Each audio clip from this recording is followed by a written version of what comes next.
Bien, para acabar todo lo que estamos viendo sobre las enzimas, vamos a hablar sobre cinética y regulación. En este tema vamos a ver algunas cuestiones, no vamos a ver el tema completo, pero sí que vamos a tener algunas nociones de cómo actúa una enzima, de la cinética de una enzima y de su regulación. ¿Y por qué tenemos que saber cosas sobre la cinética? Bueno, aquí hay una fotografía que ilustra lo que es el sentido de la velocidad, pero cuando hablamos de enzimas no hablamos evidentemente de cinemática, sino de la cantidad de producto que se produce en un tiempo determinado. Eso va a ser un poco la idea de velocidad, es decir, una reacción va a ir más rápida cuando se produzca más producto en un tiempo X, ¿de acuerdo? Vamos a estudiar, por tanto, las velocidades de reacción. Vamos a estudiar también el modelo de Michaelis-Menten, que ya os dije en prácticas que se propuso en 1911, y describe la cinética de muchas enzimas, pero no de todas. Va a haber otro tipo especial de enzimas, llamadas enzimas alostéricas. Estas enzimas van a ser puntos de control, ¿de acuerdo?, del metabolismo, puntos clave de control, y también van a actuar como tanto, al ser puntos de control, van a actuar como sensores en el metabolismo y van a hacer que una vía metabólica funcione en mayor o menor medida en función siempre de las necesidades de la célula y del organismo. Es decir, bueno, y vamos a ver cómo se estudia también esa cinética. ¿De acuerdo? Bueno, en una reacción simple, un sustrato se va a transformar en un producto, es decir, un reactante se va a transformar en un producto. Bueno, y eso sigue una determinada cinética que no vamos a entrar, pero lo que sí que sabemos ya es que la velocidad de desaparición del reactante A es igual a la velocidad de formación del producto, es decir, la cantidad de sustancia que desaparece es equivalente a la cantidad de sustancia o de producto que se produce en la reacción. Y bueno, pues eso responde a una determinada fórmula de proporcionalidad. Esa constante es la constante de reacción y es para reacciones de primer orden. En el caso de que hayan dos reactantes, vamos a empezar a hablar de reacciones bimoleculares o reacciones de segundo orden. Es decir, las reacciones de primer orden serían un solo reactante y en las reacciones de segundo orden serían dos reactantes. Y esta, bueno, va a tener constante de proporcionalidad de segundo orden con estas unidades, es decir, esta sería la constante de velocidad de segundo orden. En las reacciones enzimáticas vamos a considerar este único esquema, ¿de acuerdo? Es decir, la enzima, que es el catalizador, se une al sustrato, se forma el complejo enzima-sustrato y ese complejo enzima-sustrato se transforma en enzima libre que va a volver a catalizar otra reacción y en producto. En estas condiciones se considera que la velocidad de la reacción es la velocidad inicial. ¿Por qué es la velocidad inicial? Porque en estas condiciones la cantidad de producto es cero. Es decir, estaríamos en los instantes iniciales de la reacción. Esto sería cuando el caso cuando se ha alcanzado ya el equilibrio. De acuerdo, que la enzima se va a poner unir al producto y va a ir en sentido contrario la reacción. En una reacción enzimática, ya lo hemos hablado, el sustrato lo ponemos en el eje X, es decir, estas serían diferentes concentraciones de sustrato y cada una de estas concentraciones de sustrato nos va a dar una velocidad inicial. ¿De acuerdo? Es decir, una concentración de sustrato nos da una velocidad inicial y podemos ir pintando esta gráfica que si la prolongamos, bueno, pues llegaríamos a tener la velocidad inicial. La velocidad inicial o esa máxima velocidad sería la asíntota de esta curva, que es una hipérbola, ¿de acuerdo? Esta curva es una hipérbola y al aumentar la concentración de sustrato, la velocidad inicial va a ir aumentando hasta llegar a una velocidad máxima. La enzima que hemos estudiado en prácticas, la poliferol oxidasa, responde a este tipo de cinética. Ya hemos hablado bastante de este tipo de cinética. Y hemos medido en prácticas a diferentes tiempos la velocidad de la reacción, la velocidad de formación de producto, que si os acordáis, la velocidad de formación de producto es equivalente a la velocidad de desaparición de sustrato. Es decir, se puede medir tanto el sustrato que desaparece como el producto que se forma. En este caso estamos midiendo el producto. ¿De acuerdo? A diferentes concentraciones de sustrato, S1, S2, S3 y S4, tenemos diferentes velocidades iniciales. Esto sería la velocidad inicial, cuando la concentración de producto es aproximadamente 0. ¿De acuerdo? Aproximadamente 0. Es decir, que todavía se ha formado muy poquito producto. En estos casos ya la concentración de producto es muy grande y estamos alcanzando el equilibrio de la reacción. En esta situación de velocidad inicial, Leonor Michaelis y su esposa Maud Menten propusieron la siguiente ecuación. Es decir, la velocidad inicial depende de esa velocidad máxima, de la concentración de sustrato y de una constante que es la Km. La Km es la suma de las constantes de velocidad de primer y segundo orden que hemos visto en la ecuación anterior, de tal forma que la Km es también la concentración de sustrato, en el cual la velocidad es la mitad de la máxima.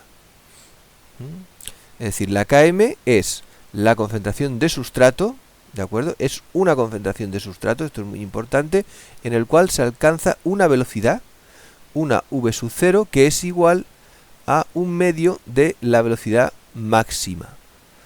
Este es un concepto muy importante que determina las características de las enzimas en el metabolismo.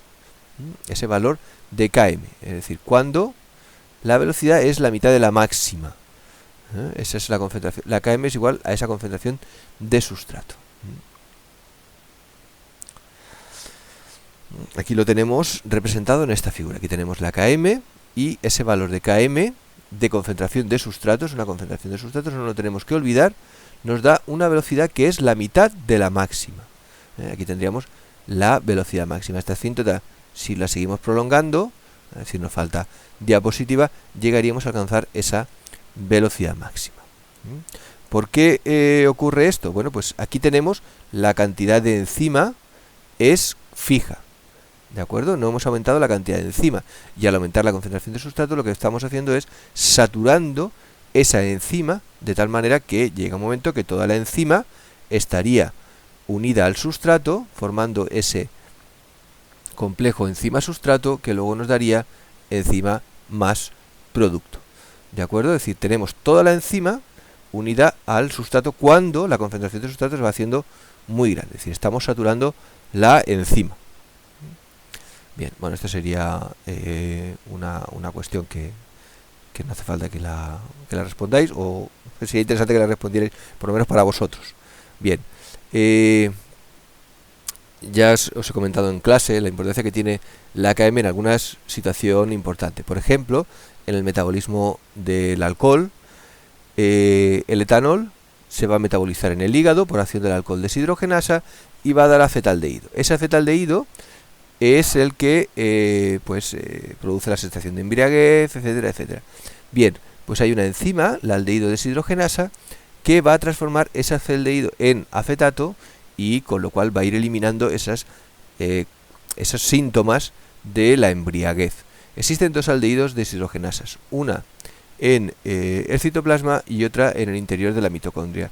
Tienen diferentes Kms, una tiene una Km muy grande y la otra tiene una Km muy baja. La enzima que tiene una Km baja, en algunos individuos está inactiva y esos individuos son muy susceptibles al alcohol. ¿Por qué?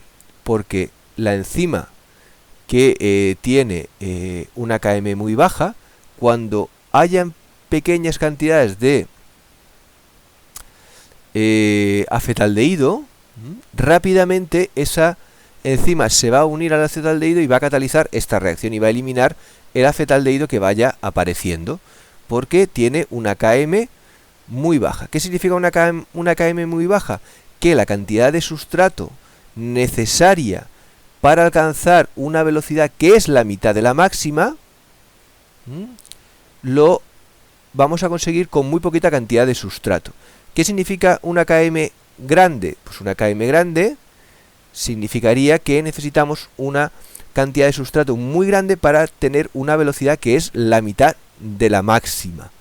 Eso quiere decir que tendría que haber mucho acetaldehído para que la enzima sea eficaz catalizando la conversión del acetaldehído en acetato, eliminando ese acetaldehído, que si no lo eliminamos pasaría a la sangre y bueno, pues se pondrían las mejillas coloradas, etcétera, etcétera.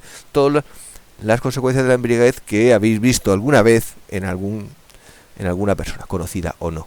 Bien, ¿cómo se determina experimentalmente la KM y la V máxima? Bueno, pues ya hemos visto que se puede transformar la ecuación de Michaelis. La ecuación de Michaelis Benten era V sub 0, V máxima, por la concentración de sustrato, partido KM, ahí, más la concentración de sustrato. Perdona por esa M así bastante fea. ¿De acuerdo?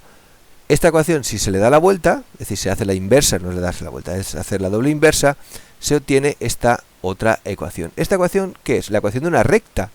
Y igual a X más B. Es decir, esto sería B, esto sería A, esto, el inverso de la concentración de sustrato, sería X, y la Y sería el inverso de la velocidad inicial. Y tendríamos esta ecuación, ¿de acuerdo? El punto de corte con el eje de ordenadas es 1 partido V máxima. El punto de corte con el eje de abscisas es menos 1 partido KM. Y la pendiente es KM partido V máxima. Es decir, cuando se calculan esas velocidades iniciales, se obtiene esta línea recta y esos puntos de corte nos dan esos parámetros cinéticos. En vivo vamos a tener que el valor de KM es, para muchas enzimas, es aproximadamente la concentración de sustrato que vamos a encontrar o bien en las células o bien en ambientes extracelulares. Es decir, donde está esa enzima, la concentración de sustrato va a ser aproximadamente parecida, es decir, la KM va a ser muy parecida a la concentración de sustrato in vivo. Es decir, la concentración de sustrato in vivo que nos encontramos va a ser muy parecida a la KM. ¿Qué consecuencias tiene eso a nivel bioquímico, a nivel fisiológico? Pues eso va a tener unas consecuencias muy importantes. ¿Cuáles van a ser? Pues bueno, esa va a ser una de las cuestiones que os he puesto para que resolvéis el próximo día, ¿de acuerdo? En clase. Es decir, bueno, pues la razón, pues en pocas palabras, va a ser que cuando consigue una enzima tener una velocidad, una V sub 0 que sea la mitad de la V máxima, cuando tenemos una concentración de sustrato que es igual a la KM. Ahí estaría la clave. Es decir, cuando la concentración de sustrato in vivo es parecida a la KM, vamos a tener una velocidad que es la mitad de la máxima. ¿Eso hace que la enzima sea eficaz? Por supuesto. Es decir, vamos a tener la mitad de la velocidad máxima, sin llegar a saturar la enzima. Es decir, vamos a poder catalizar esa reacción. Por ejemplo, aquí tenemos una serie de enzimas. Por ejemplo, la quimotripsina tiene una KM alrededor de 5000 micromolar. La lisocima va a tener un valor de KM muy bajo. ¿Qué significa un valor de KM muy bajo? Pues que con muy poquito sustrato vamos a tener una velocidad que es la mitad de la máxima. Por ejemplo, la anhidrasa carbónica o la quimotripsina, los valores de KM son mucho más elevados. Es decir, necesitaríamos una concentración de sustrato mucho más elevado para llegar a la mitad de la velocidad máxima. La pregunta es, ¿por qué la lisocima tiene un valor de KM tan pequeño, mientras que las otras enzimas no? O por ejemplo, esta otra enzima, a ver, voy a borrar, perdón, voy a ver si consigo borrar todo lo que he escrito, que está tapándolo todo. Borrar toda la tinta en la diapositiva. Bien, esta enzima, la penicilinasa. Es decir, esta enzima lo que hace es que destruye la penicilina y tiene un valor de Km muy pequeño también. ¿Por qué? Porque es la razón de que estas enzimas tengan esos valores de Km tan pequeños. Es decir, siempre recordar que un valor de Km pequeño es la concentración, bueno, incluso para un valor de Km grande, es decir, la Km es la concentración de sustrato que necesitamos para alcanzar la mitad de la velocidad máxima. Esto es unas cuestiones muy importantes. Bien, esto ya son el número de recambio, el número de recambio de la enzima, y está relacionado con la concentración de enzima. La concentración de enzima es conocida. Hay una proporción entre la V máxima y la concentración de enzima. En la práctica de la polifenol oxidasa también hicimos una experiencia en que iba aumentando la cantidad de enzima. ¿Qué ocurría cuando aumentaba la cantidad de enzima?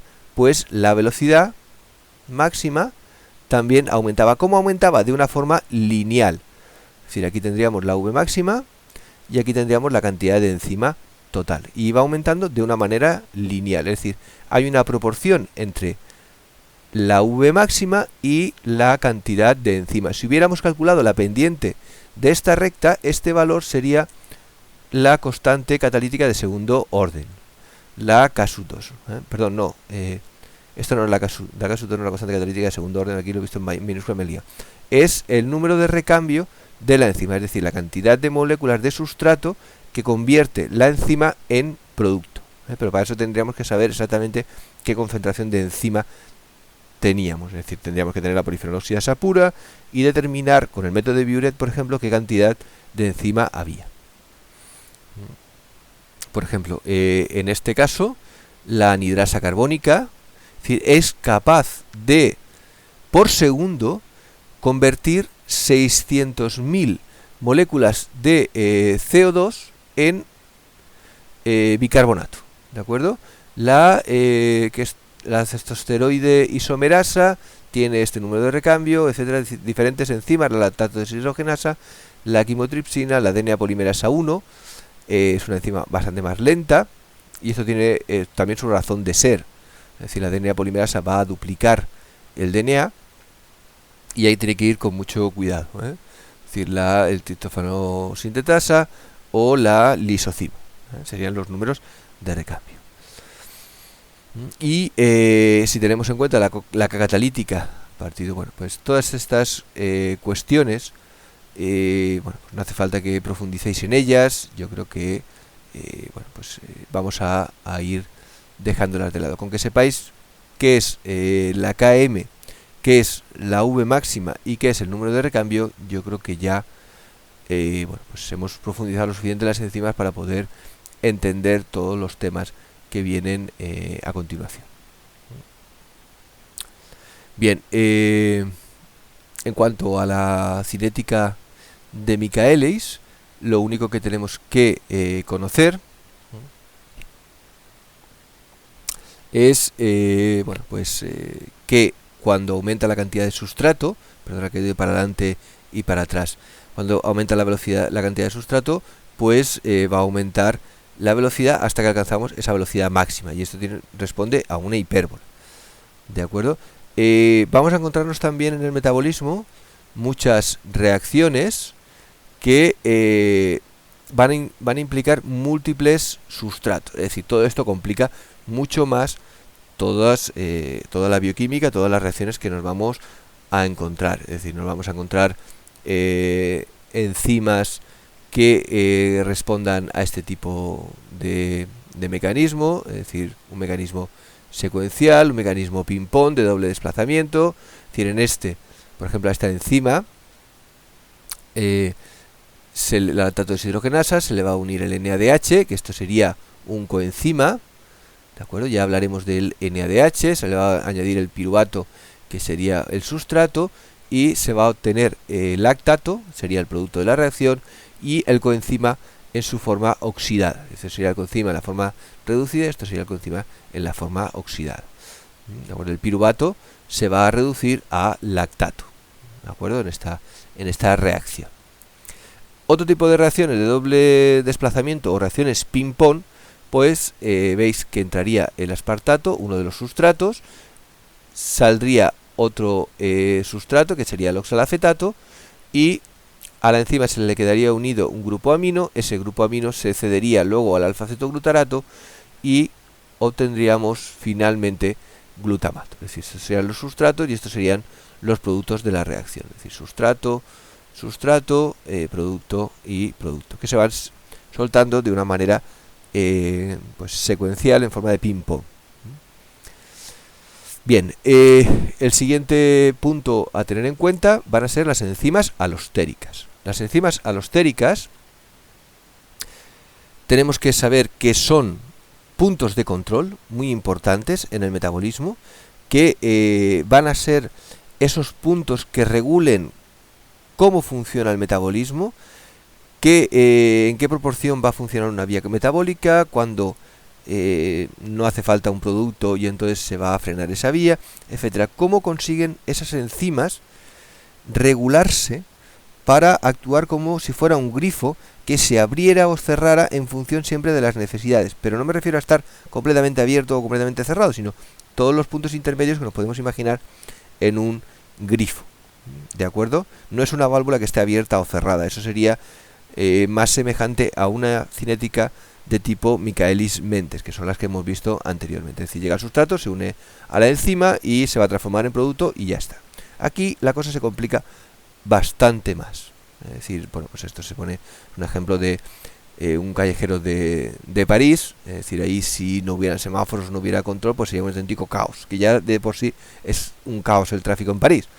Pero si no estuviera regulado sería todavía mucho más. Bien, aquí por ejemplo tenemos la glucólisis en plantas. Es decir, esto sería en plantas.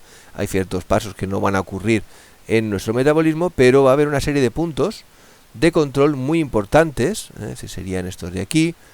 Este aquí, el piruvato, va a ser un punto de control.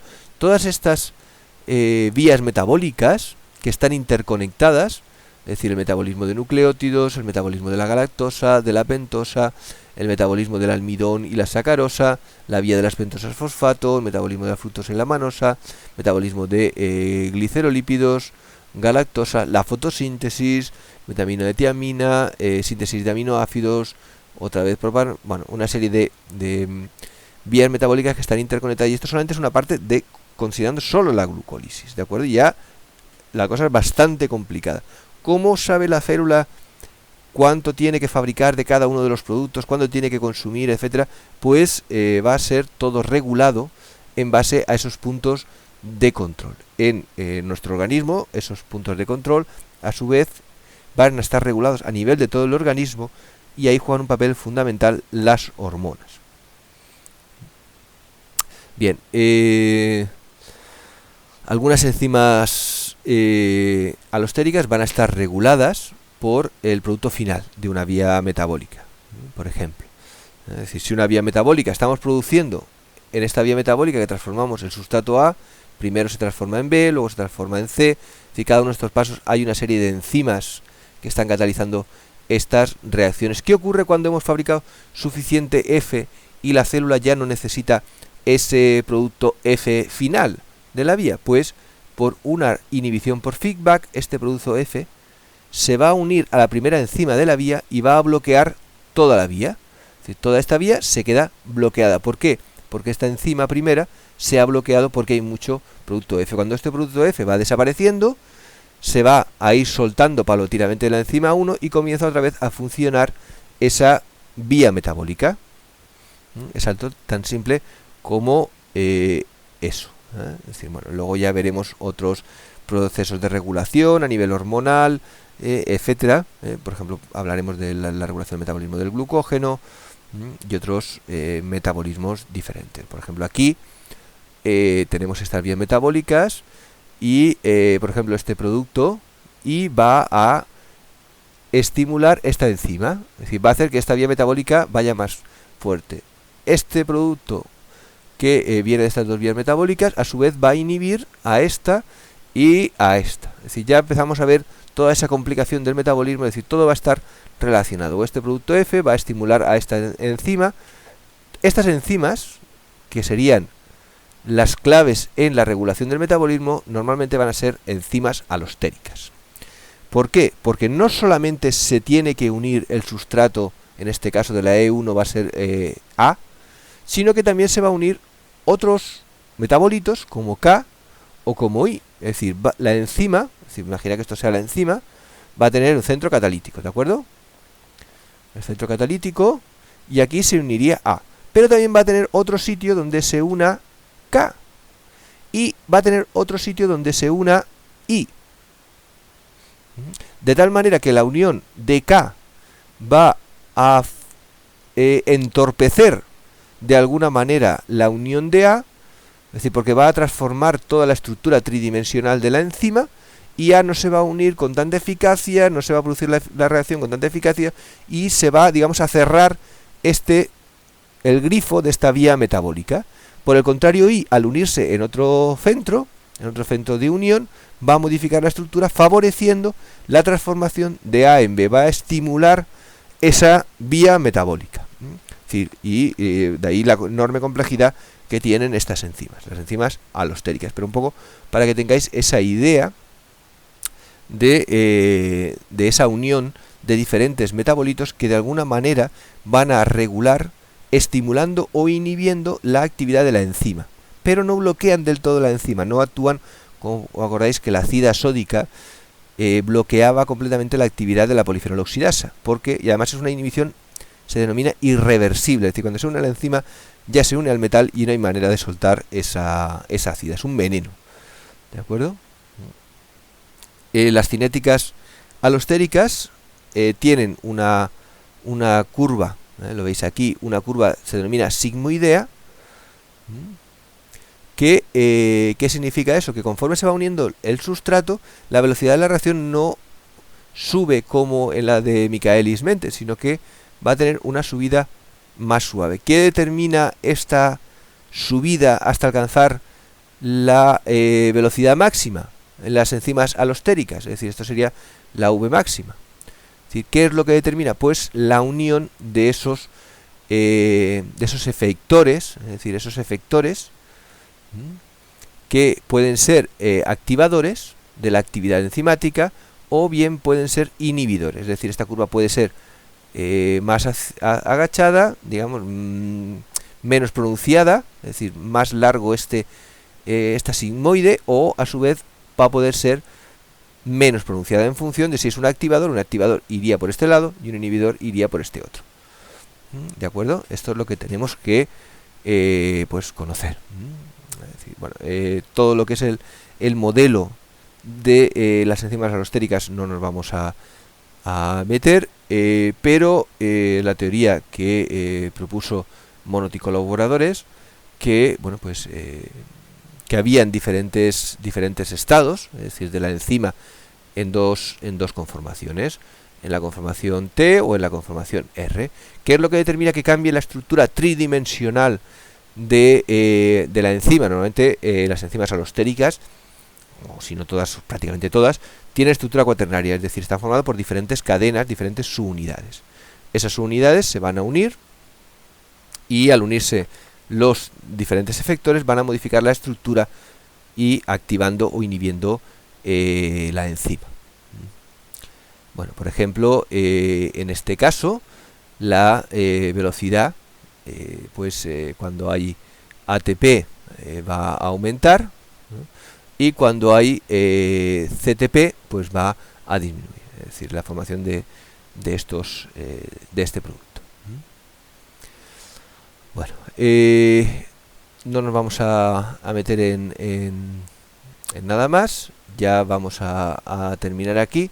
Podéis leer el tema y viendo pues diferentes cuestiones, pero ya esta parte de cinética, etcétera, de tipos de inhibición, pues no vamos a verlo. ¿De acuerdo? En todo caso, algunas de las cuestiones de estas gráficas ya las pondré como cuestiones. ¿De acuerdo? Nada más, pues ahora os pondré las cuestiones, las subiré y todas las dudas que os surjan al leer el tema las veremos en clase. ¿De acuerdo? Un saludo.